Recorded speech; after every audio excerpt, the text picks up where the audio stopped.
Well, I'm glad you could join us again for another study out of the Gospel of Matthew. This week we will be in Matthew chapter 8.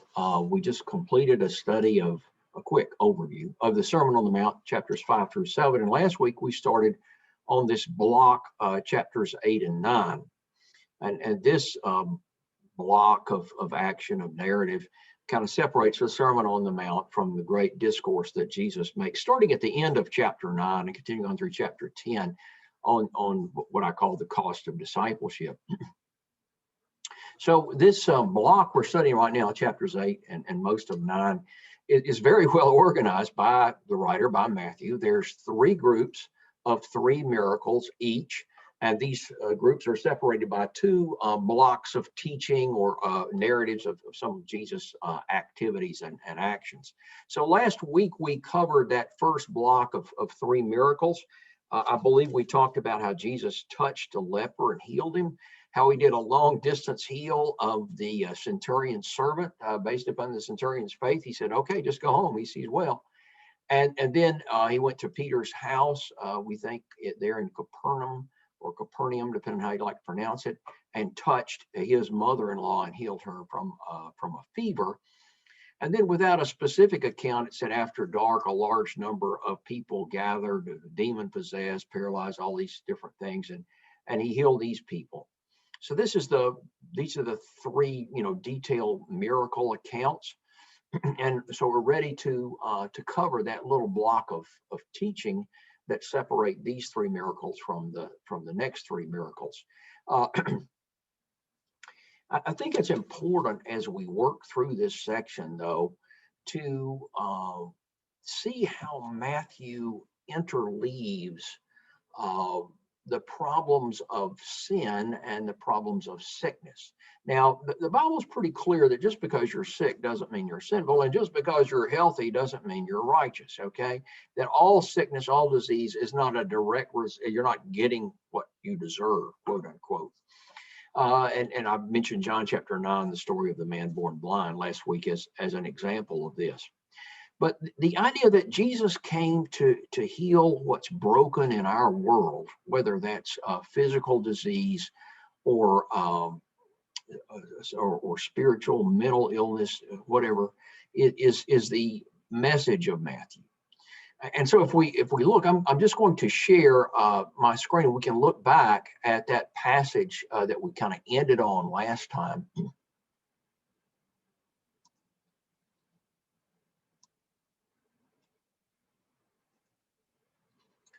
And you'll see what I'm talking about. He quotes here from Isaiah 53, and we actually reproduced this in our handout last time, and it's in your handout this time if you choose to print out that PDF.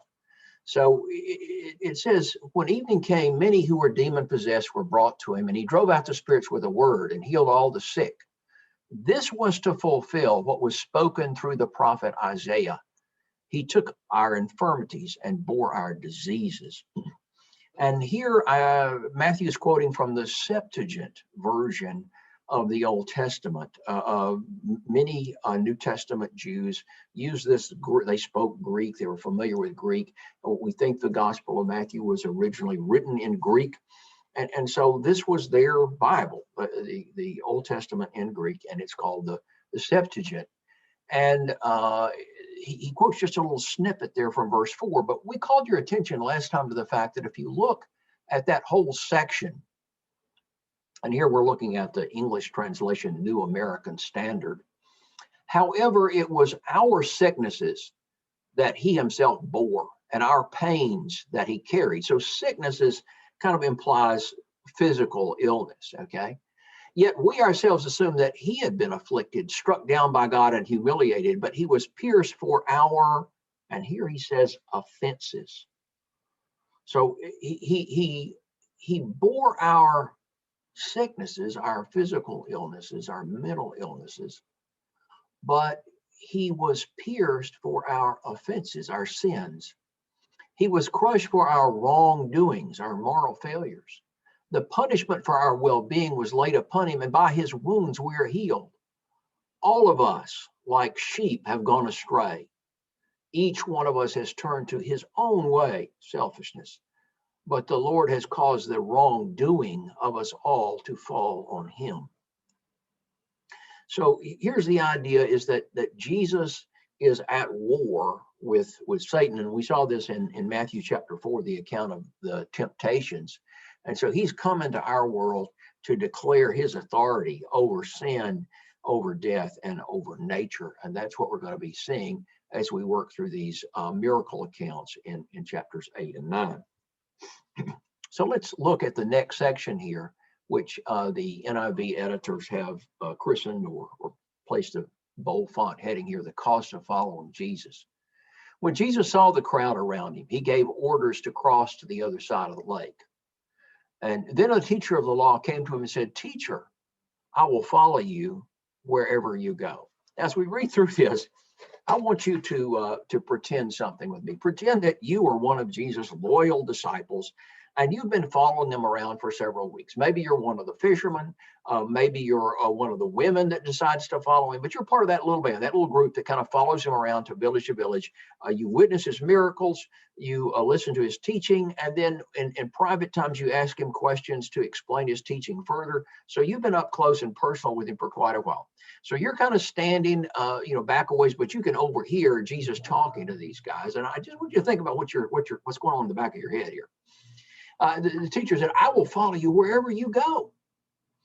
And Jesus replied, "Foxes have dens and birds have nests, but the Son of Man has no place to lay his head." Another disciple said to him, "Lord, first let me go and bury my father." But Jesus told him, "Follow me and let the dead bury their own dead." Okay. Let's see here what we can do about this. Okay, just bear with me here.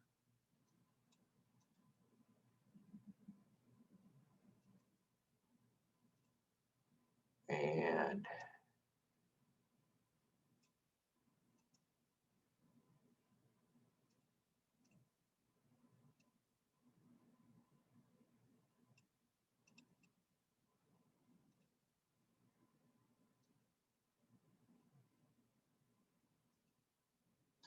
well, I'm having a little trouble with Zoom. I'm sure that none of you have ever had trouble with Zoom.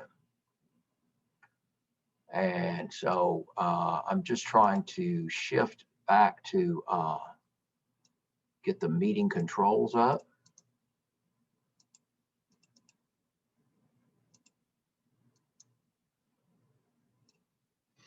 And failing that, we'll just go back to our scriptures here. So we're in this section right here, and you got to wonder, what are you thinking? If it's me, I'm listening to Jesus. I thought, wait a minute, Jesus, this guy is a teacher of the law. Okay, so he's one of the religious leaders. He's a scribe, and back then they didn't have word processors. So this guy is, he's writing the law, but he becomes like a lawyer. He's an expert in the Old Testament. And back then the civil law was non-existent. The religious law was everything. And so he is a leader both of government and religion. He's a very influential person, and he says he's going to follow Jesus wherever he goes. And Jesus is kind of, the word I would use here is harsh. He's kind of cold. He's kind of challenging. He's kind of thinking, oh, well, you think you'll follow me anywhere, really? You better think through that. And there's another place in the book of Luke where he talks about counting the cost. And so he says, before you commit yourself to be my disciple, you need to think long and hard about this, because it's not easy. I don't have a fixed place to sleep at night. And if people don't invite me into their homes, then we camp out, we sleep outside. And so he's really pushing back against this guy. Then this other person comes and says, I would really like to follow, and I will follow you. But first, I need to go home and bury my father. Now, it's important to understand that back then people were buried the same day they died. So it's like he's dead at home and I got to run to go bury him, and I'll be right back. It's more like I'm the caretaker for my elderly parent. And so I need to satisfy that obligation first. And once he's gone, once he's buried, then I'll be free to travel around with you. And Jesus says something that's really sounds rough. He says, let the dead bury their own dead. You follow me. Now, it's important to get the full picture here. We just read earlier in this chapter that Peter had a mother-in-law in his own home. Okay, so he and his wife evidently are caregivers for her mother, and so you have to think about that a little bit. And Peter's foremost in the disciples. Then in chapter 15, a few more chapters over here, Jesus condemns the Pharisees because they substituted some nominal religious commitment for caring for their parents, their aged parents. And he's really harsh. He says, the commandments honor your father and mother, and you've figured out a technicality where you don't have to do that. So what's he really saying here?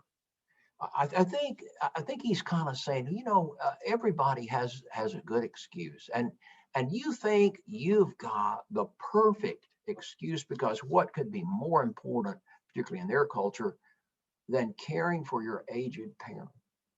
And so that kind of gives you a complete exemption from following Jesus.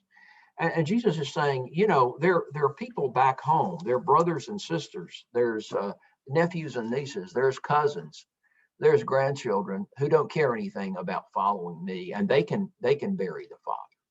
If you were going to enlist in the army, you would understand that that's part of the score. You're not going to be able to stay home and be company with your aged parents or be their caregiver. Someone else is going to have it, because you're committed to the army. And Jesus is saying your commitment to me is just that serious and just that important.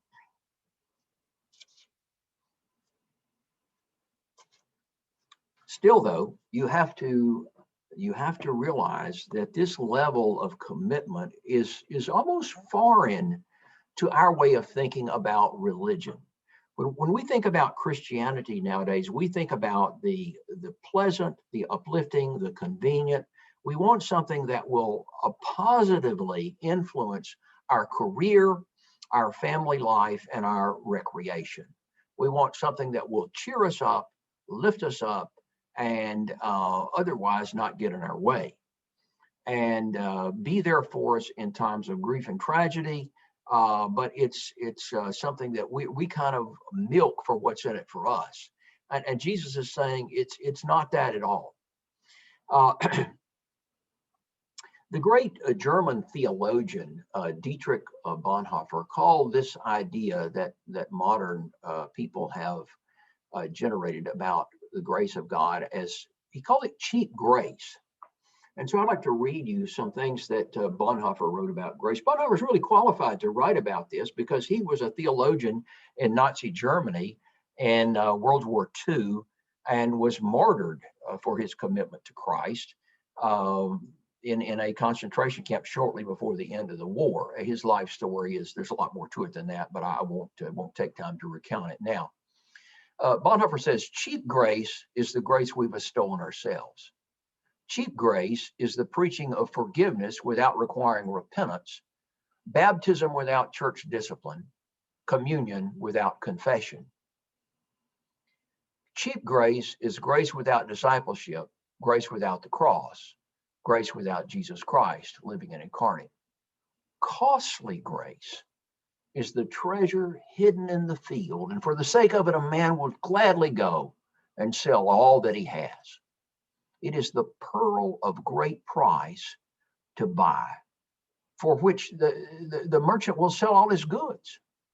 It is the kingly rule of Christ, for whose sake a man will pluck out the eye which causes him to stumble.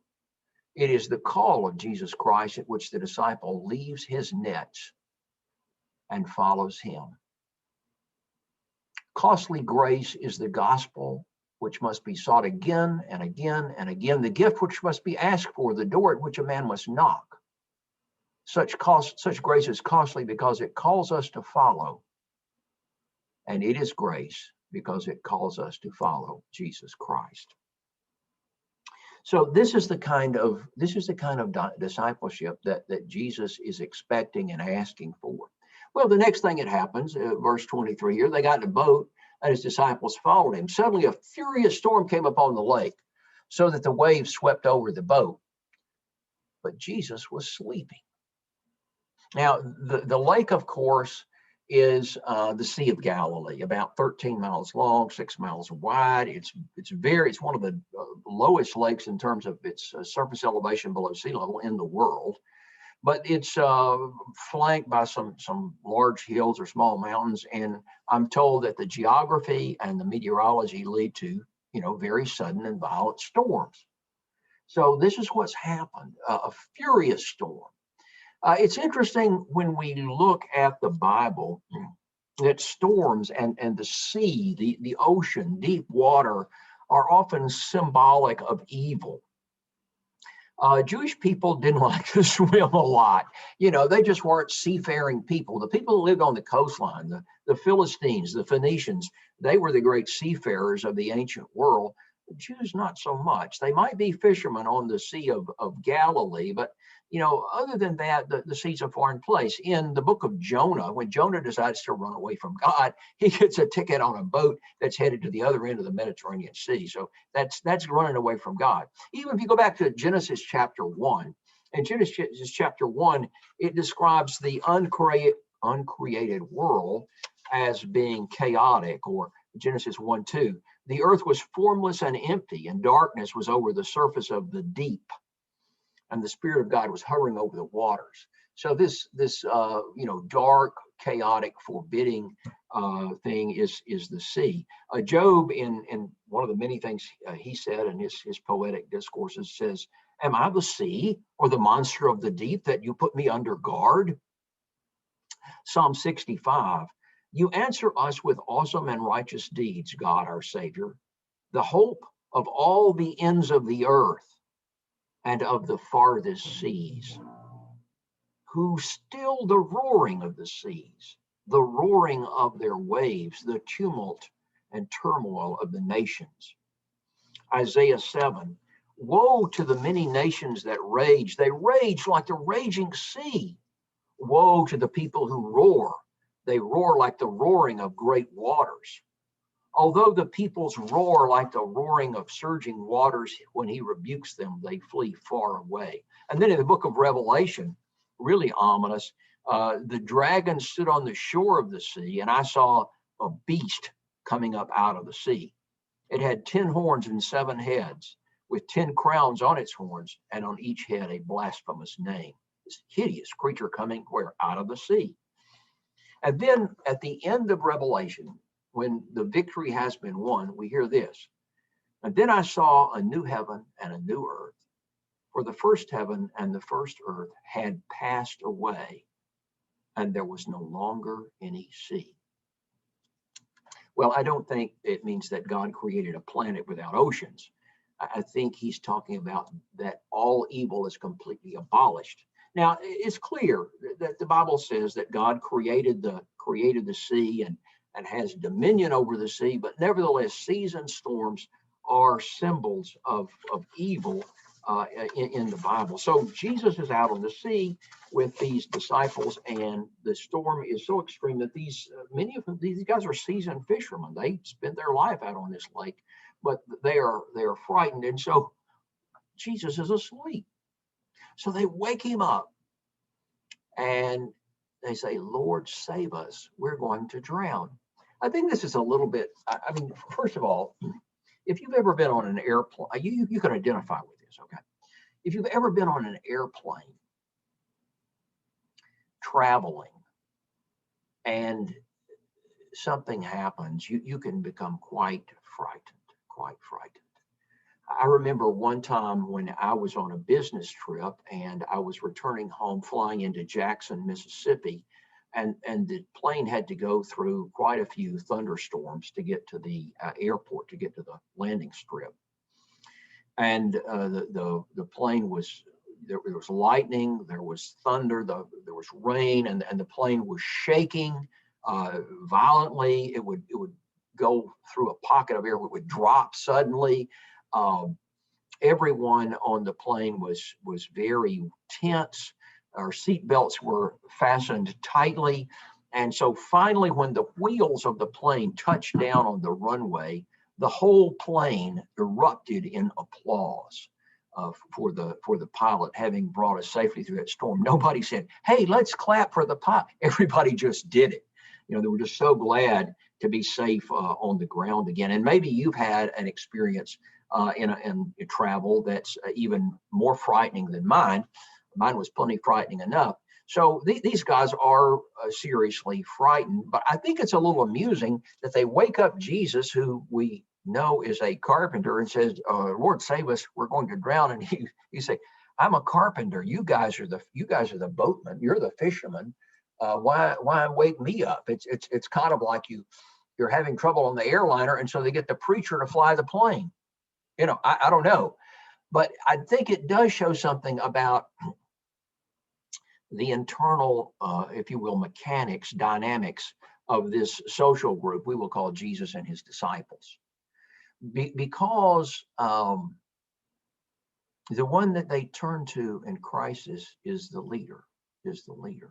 Someone said there are two kinds of leaders. There are proclaimed leaders. You got to follow me. I'm the boss. You do what I say. I'm the boss. Here's on my wall, it says, I'm the boss. You do what I say. And then there's a kind of leader that when you're in crisis, people just naturally turn to this person because they feel that they are a leader. They are the leader. And so that's what they do here. He is obviously the leader, and they appeal to him for help. And he provides that help. Now, again, let me encourage you to put yourself in that situation. So if you are on the boat and you are frightened, it's a storm, you think you're about to be drowned, the boat's filling up with water, the wind, the waves, the rain, everything, and then Jesus, boom, he calms everything down. It says they were amazed and said, "What kind of a man is this?" What are you thinking? I'll tell you one thing I'm thinking. I'm thinking, those guys that wanted to follow us when we were getting in the boat, the one that said he would go anywhere with Jesus, and the other one said he'd like to go, but he had a old father at home. They ought to be glad that Jesus wouldn't take them, because if this is what it's all about, following Jesus, I'm not. In fact, I've got an aged relative at home. Maybe I ought to get out of here. This is crazy. This sort of experience. I don't want any more of this. I'm out of here. But at the same time, who is this guy? Healing sick people, that's one thing. But being able to command the storm, now that this power over nature, that is mind blowing. This is beyond a doubt Messiah. This is really, really awesome. So they are, quote, now on, first of all, I do want to mention this.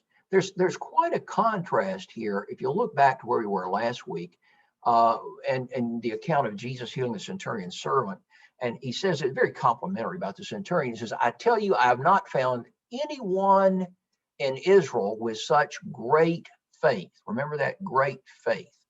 So he uses that expression, great faith. And then when he calms the storm, he calls his disciples, "You of little faith." What a contrast. So we have this Gentile, this pagan, who is commended for great faith.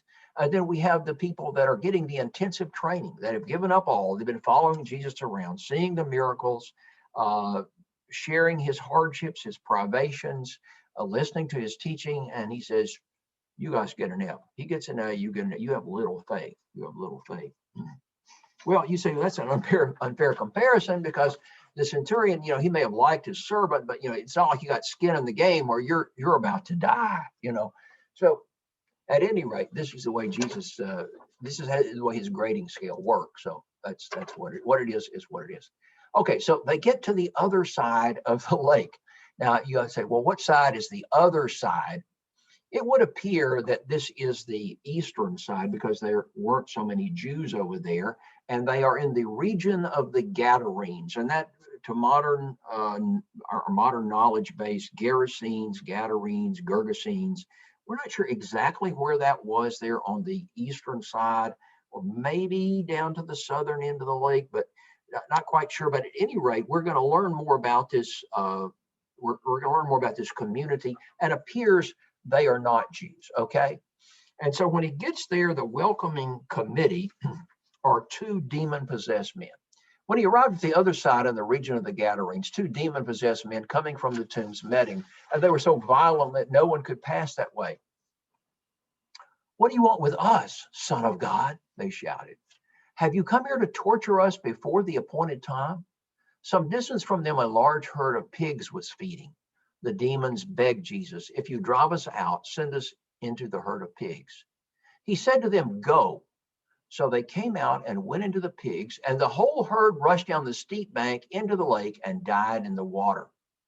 Those tending the pigs ran off, went into the town and reported all this, including what had happened to the demon-possessed men. And then the whole town went out to meet Jesus. And when they saw him, they pleaded with him to leave their region.